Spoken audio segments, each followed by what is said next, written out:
Bon, merci bien. C'est Patricia Gomez qui nous a introduit l'activité qui s'est faite à l'Observatoire des études africaines à l'Université de Valladolid, qui essaie de changer un peu la perspective qu'on a sur l'Afrique avec des activités comme celle-ci qu'on a fait, mais aussi avec des cours, avec des recherches, des travaux à l'université. Donc, comme ça, les gens commencent à avoir une autre idée de ce que c'est l'Afrique et sa recherche culturelle au niveau académique. C'est dans ce cadre-là qu'on va avoir aujourd'hui cette table ronde qu'il s'agit précisément de donner de la visibilité à la femme, le rôle de la femme dans la créativité. Et on a avec nous Aïcha Si pour modérer cette table ronde, cette séance de table ronde avec nos invités Dava et Fatou Kande Senghor. Je vous laisse la parole. Bonjour à tous et à toutes. Merci à Wirico et à tous ses partenaires pour avoir permis d'organiser cette conversation-là. Merci surtout à nos invités, Fatou Kande Senghor et Daba Makureja, qui sont deux femmes importantes dans le paysage culturel sénégalais et pas que d'ailleurs. Et je vous remercie aussi pour participer à ce format-là qui est quand même assez inhabituel ou en tout cas qui est devenu habituel depuis moins d'un an maintenant. J'espère qu'on aura l'occasion de mener des conversations autour d'une table en réel pour les prochaines fois. Donc juste, je voulais, avant de laisser la parole à nos hôtes, rappeler que quand voilà, Estrella m'a proposé d'organiser une conversation, j'ai choisi d'organiser cette conversation-là autour des femmes dans la créativité, étant une femme qui a rencontré énormément de femmes en 10 ans au Sénégal. C'est vrai que malheureusement, les femmes n'ont pas souvent la parole ou pas assez à mon goût. Tout n'est pas que négatif, il faut le dire, mais c'est vrai que je voulais profiter de cette journée et de l'opportunité qui nous était donnée pour donner la parole à ces deux femmes-là que j'ai choisies aussi à cause de leurs œuvres, à cause de leurs engagements respectifs, à cause de leur activisme et aussi parce que c'est des femmes que je connais au-delà de leur casquette artistique. Et je sais que ce sont des femmes de valeurs et en tout cas des rôles modèles importants dans le pays. Et vraiment, j'espère qu'à travers ce genre d'initiative-là, on pourra plus leur donner la parole. Voilà. Modelos. Je savais que Fatou Kandé serait un peu sceptique, mais oui, Fatou Kandé, tu es un modèle pour nous et pour toutes les jeunes femmes de ce pays, machallah, comme on dit ici. Et je voudrais tout de suite, pour ne pas perdre davantage de temps, le temps file, mais je voudrais simplement revenir un peu sur Fatou Kandé Senghor pour commencer, si tu es d'accord. Par cette première question qui n'en est pas une, mais en tant que justement artiste au féminin, évidemment, mais surtout en tant qu'artiste, quelles ont été finalement les choses tout au long de cette carrière qui ont pu poser problème, au-delà des problématiques qu'on connaît au Sénégal en lien avec tout ce qu'on peut imaginer, c'est-à-dire les problématiques de production, de financement et tout ça. Est-ce que le fait d'être une femme et d'avoir porté des projets, que ça soit dans la photographie, que ça soit dans l'art plastique ou dans le cinéma ou dans l'écriture, puisque tu as traversé tous ces médiums artistiques-là, est-ce que le fait d'être une femme a été un problème de façon globale? Écoute, les deux difficultés majeures sont l'un, les arts et la culture sont des chasses gardées, sont des terrains que certains protègent. La deuxième chose, c'est que la femme aussi est un terrain privé et c'est quelque chose que les gens protègent. pardon, lorsque ces deux-là, maintenant, s'entremêlent, euh, naturellement, les difficultés commencent.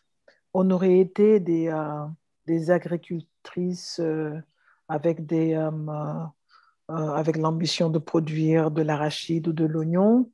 Je suis sûre qu'on aurait eu d'autres difficultés, naturellement, mais qu'on n'aurait pas eu les mêmes.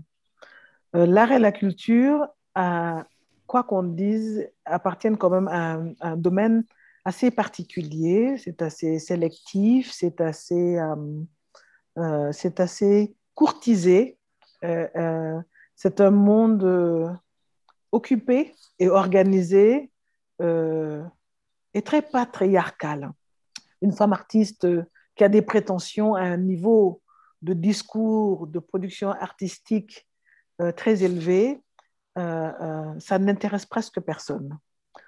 Quand elle fait ses beaux trucs, euh, elle vit en général avec quelqu'un qui a beaucoup d'argent, qui peut se permettre de lui financer ses trucs d'artiste.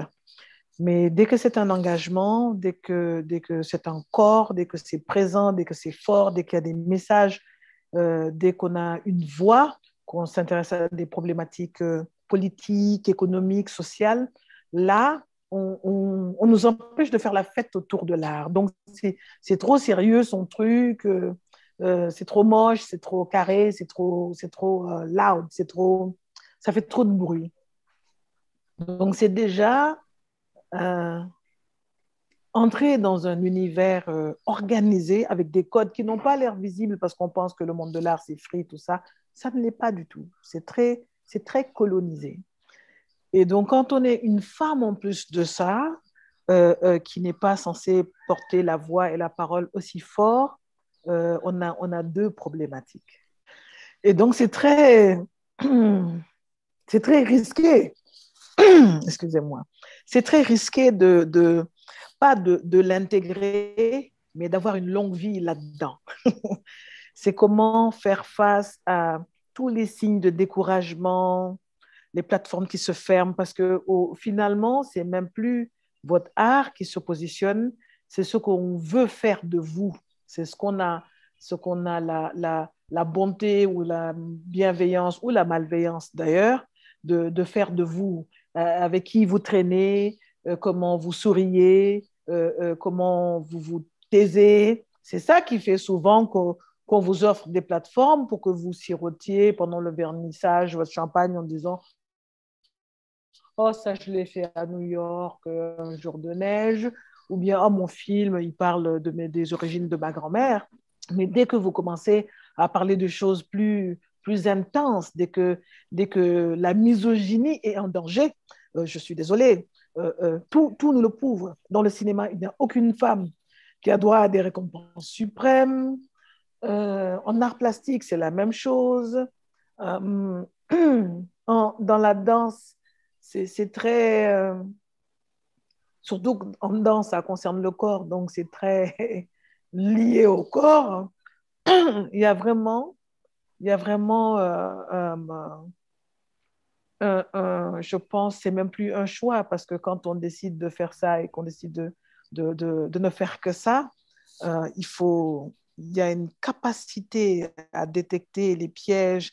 Je ne dis pas qu'on est plus intelligente que tout le monde, mais on est obligé de faire preuve d'une intelligence pour comprendre vraiment ce qui se passe derrière et ne pas faire semblant qu'on est assez bon pour représenter quelque chose. Le plus dur sera maintenant de trouver les off-roads, les pistes sur le côté qui vous feront évoluer hors du mainstream sans que personne ne vous voit vraiment, jusqu'à ce que vous arriviez assez fort et qu'on ne puisse plus vous ignorer parce que vous existez. Mais c'est la course là pour monter sereinement, tranquillement, fort, en puissance et en intelligence, qui est le plus difficile parce qu'on peut vous abattre à n'importe quel moment. Et quand je dis abattre, ce n'est pas dans le sens où vous tirez dessus littéralement, mais c'est dans le sens où les portes peuvent se fermer, les tapis peuvent se dérober sous vos pieds et que finalement, vous êtes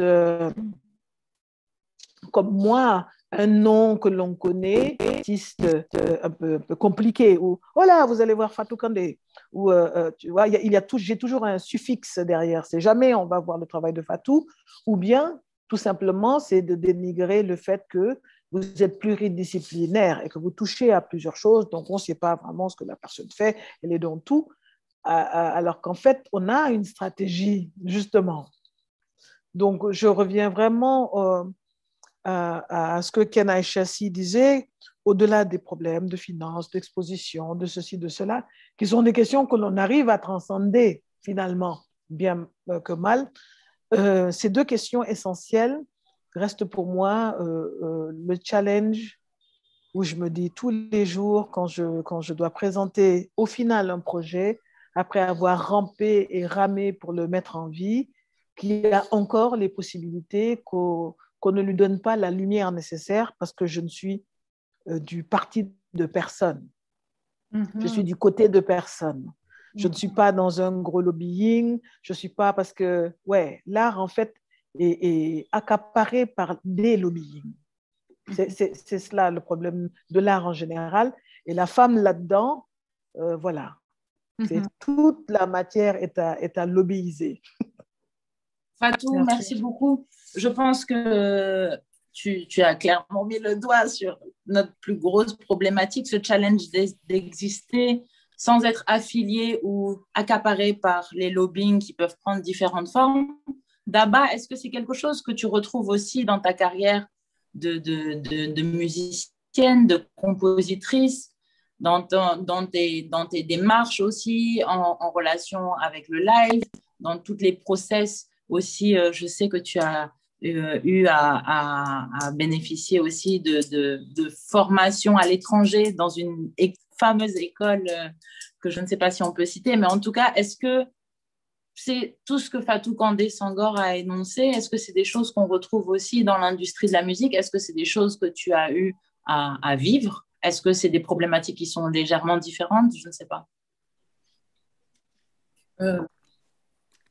Vous m'entendez? Oui. Je ne sais pas comment est mon niveau. Très bien. Bon, bah, écoutez, bonsoir à nouveau. Alors, bon, je pense que Fatou Kandé, Tata Fatou, a bien parlé dans le sens où il y a vraiment cette histoire de chasse gardée de l'art et de la femme. Et que quand on arrive comme ça en étant une femme artiste, il y a un côté, c'est trop, quoi. Et c'est trop, en fait. Enfin, moi, j'ai souvent ce truc de... Parce que je crois que ça fait aussi... c'est aussi en lien avec certaines attentes liées à la féminité, sans doute dans, voilà, là où on évolue, quoi, dans nos pays, tout ça, et qu'on considère, en fait, qu'une femme qui s'exprime manquera, par exemple, d'humilité et de choses comme ça. Et en fait, on se retrouve à être confronté à beaucoup de jugements, en fait, rien que du seul fait qu'on ait une pratique artistique, du seul fait qu'on exprime des choses, du seul fait qu'on puisse avoir des positions, des fois, où on doit diriger ou mener des projets, ça ne colle pas toujours avec ce qu'on attend d'une femme bien sénégalaise.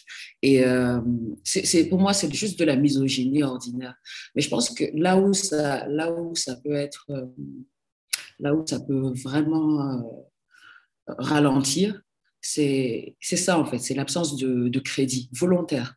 C'est-à-dire qu'on sait que la personne existe, on sait ce qu'elle fait, on la voit faire ces choses, mais voilà, oui, voilà, il y a une espèce d'invisibilisation qui est complètement assumée parce qu'après, quand on rencontre ou qu'on se retrouve dans des places où les gens peuvent exprimer, on se rend compte que les gens savent ce qu'on fait, ils savent qu'on existe, donc ils font un choix délibéré. Après voilà, dans l'opposition, je pense que c'est quelque chose qu'on a, enfin pour ma part en tout cas, j'ai accepté, enfin j'ai arrêté d'attendre qu'il en soit autrement en fait.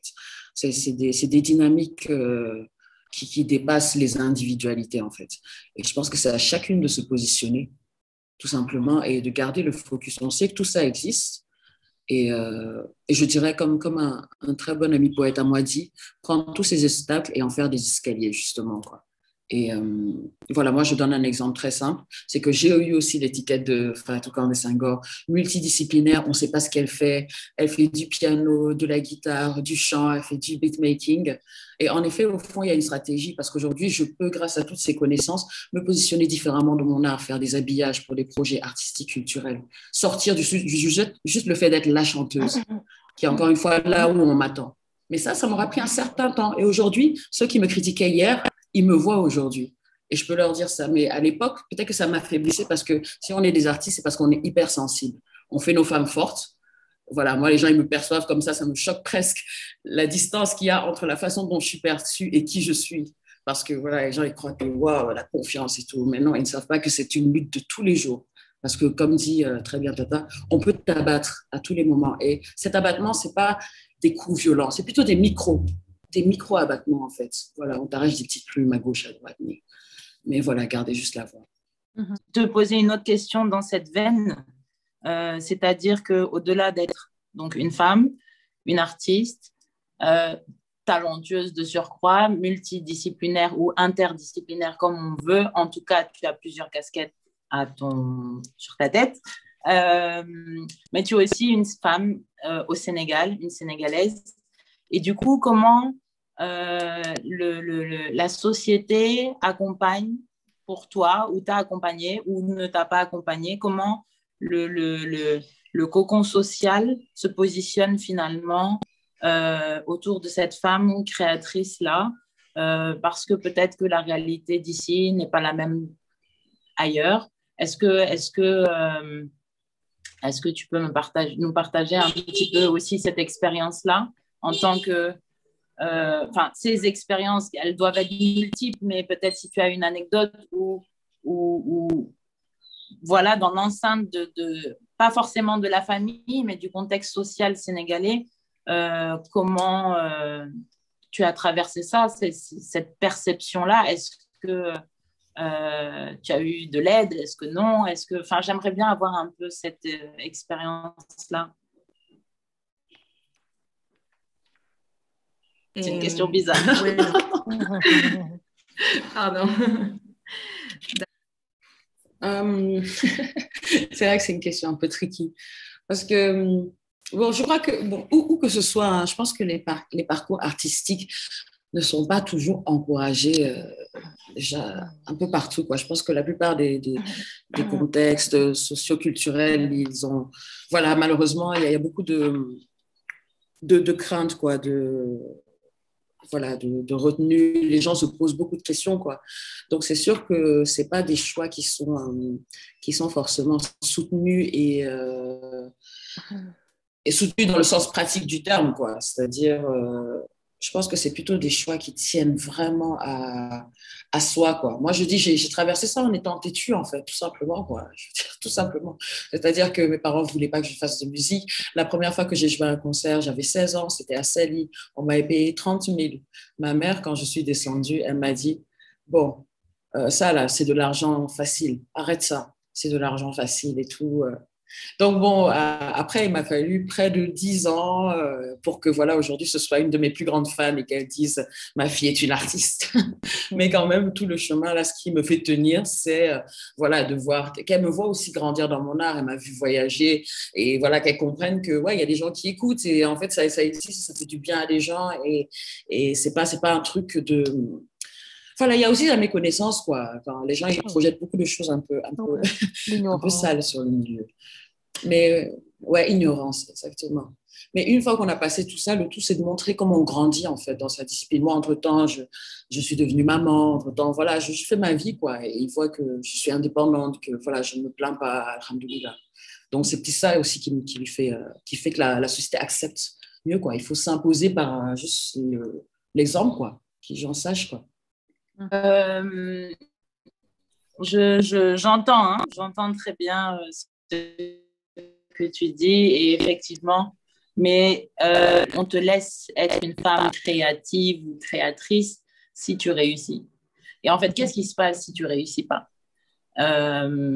Et étant maman, vous êtes toutes les deux des artistes qui sont mamans, parents, qui sont des chefs de famille. Les échecs dans tout ça, comment comment les échecs sont gérés et il y en a eu certainement et pourtant ce sont ceux-là qui vous ont certainement nourri. Je ne sais pas, Fatou Kandé, est-ce que tu veux bien nous éclairer là-dessus, nous partager un peu de ton expérience? Je sais que dans cette question de transmission, tu es déjà dedans depuis un certain temps. On a bénéficié nous-mêmes de ça. Est-ce que tu veux bien partager?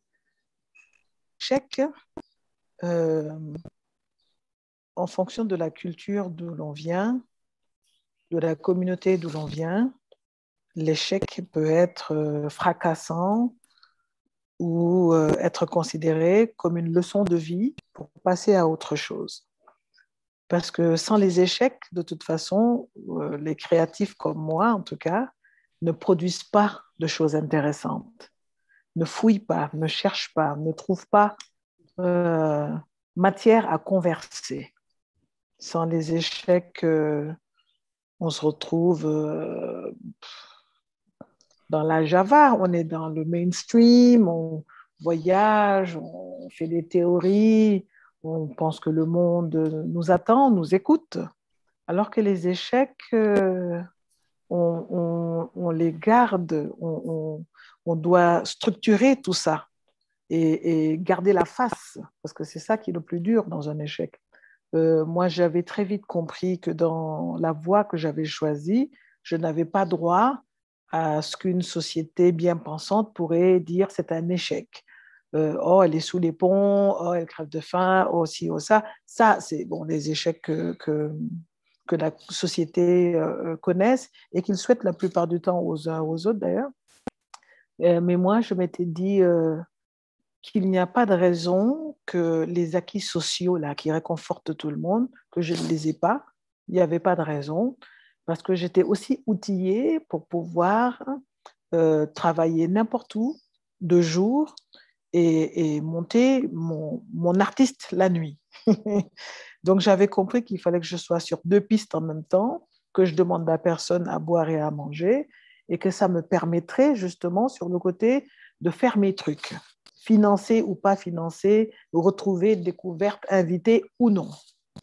Et c'est à ce jeu-là que finalement j'ai été assez forte parce que je me suis tellement débrouillée toute seule dans mes stratégies et mes créneaux que moi, par exemple, très tôt, j'allais faire des expos, des collaborations au Danemark, en Suède, et les gens disaient, mais qu'est-ce que tu vas faire dans ces pays? Mais quelle langue tu utilises dans ces pays?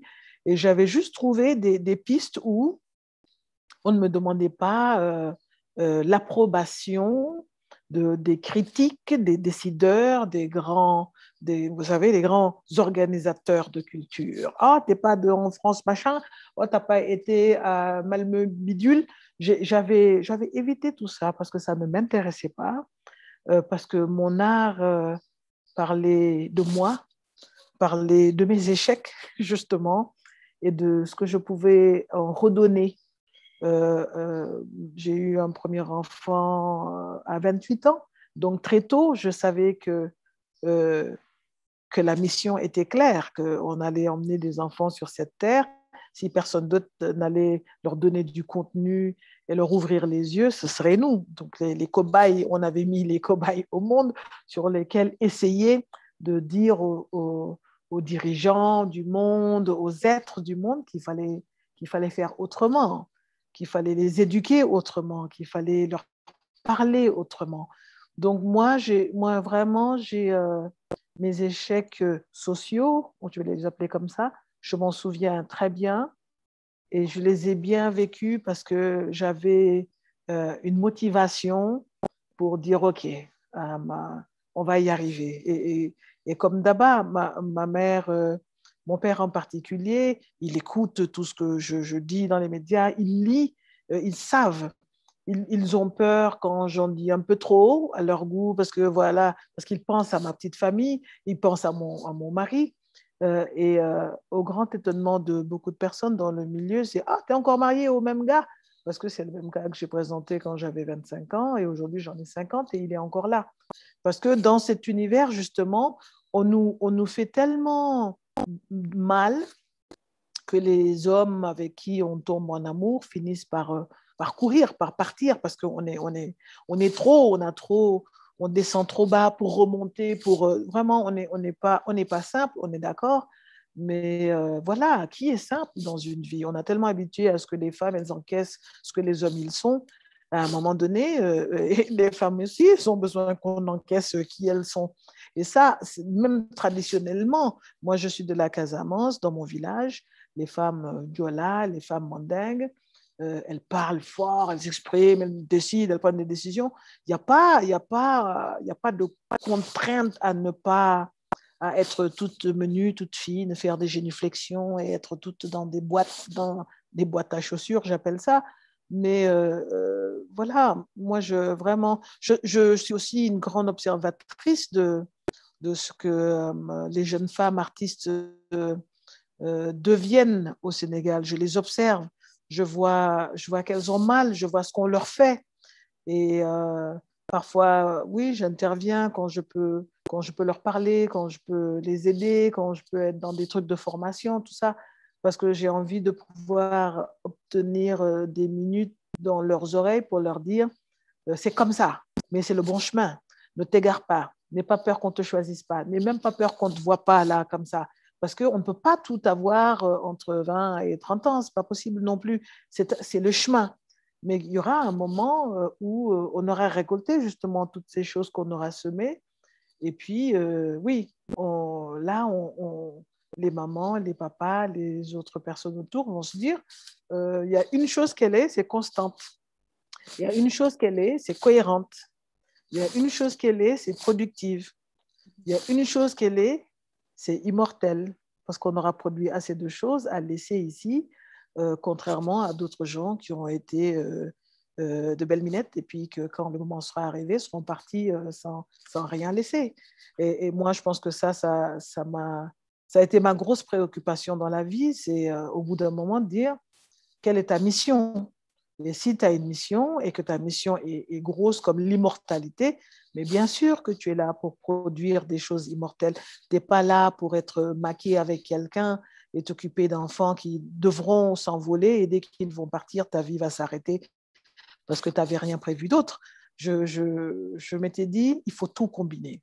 Là, pour moi, les familles, elles ne refusent pas, elles ont peur et elles ont tellement de choses à régler qu'elles n'ont pas envie d'avoir à gérer aussi, qu'on vienne leur dire, oh, ben, tu as laissé Daba faire musique, oh, tu as vu comment Daba était habillé. Et les familles n'ont pas le temps non plus de ça. Donc, on essaye de garder tout le monde dans les rangs, surtout les filles, là, allez, allez. Et dès qu'il y a un mari qui peut prendre le relais du bâton pour garder dans les rangs, allez, ouche, c'est bon là, ok, on sait, elle est casée là, ça va. Là-bas, elle a à manger, elle a à boire, parce qu'on ne veut pas qu'elle aille avec n'importe qui non plus. Tu vois, c'est des craintes comme ça que la société entière dans le monde a réussi à imposer comme des modèles d'existence réussie et puis dans lequel beaucoup de gens s'engouffrent pour ne pas lever les yeux, mais ils sont très conscients de ce que c'est que le refus ou d'être obéissant comme un militaire. Je pense que tout le monde sait, mais tout le monde n'a pas la place pour bouger ses jambes. Et nous, on l'a, parce qu'on a compris tôt que c'était un processus. Oui, je voudrais quand même peut-être finir avec Daba sur cette question d'immortalité et de transmission, puisque pour moi, les deux sont liés, ces questions-là sont liées. Comment tu abordes ça?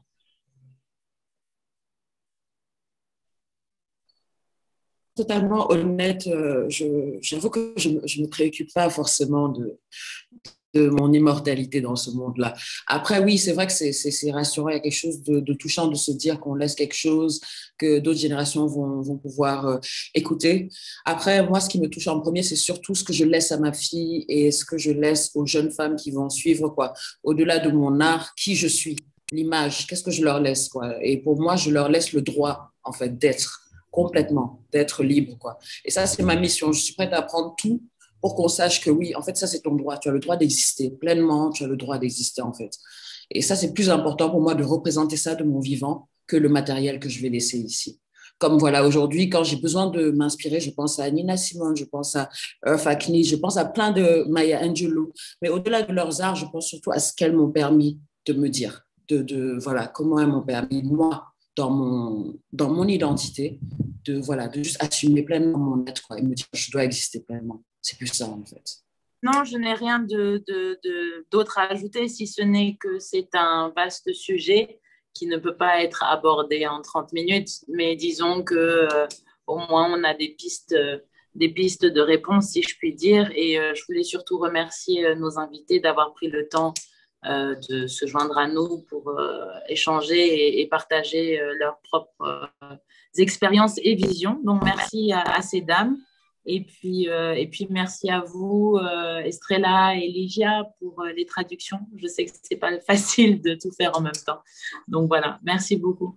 Ça a été un plaisir, vraiment. Merci bien.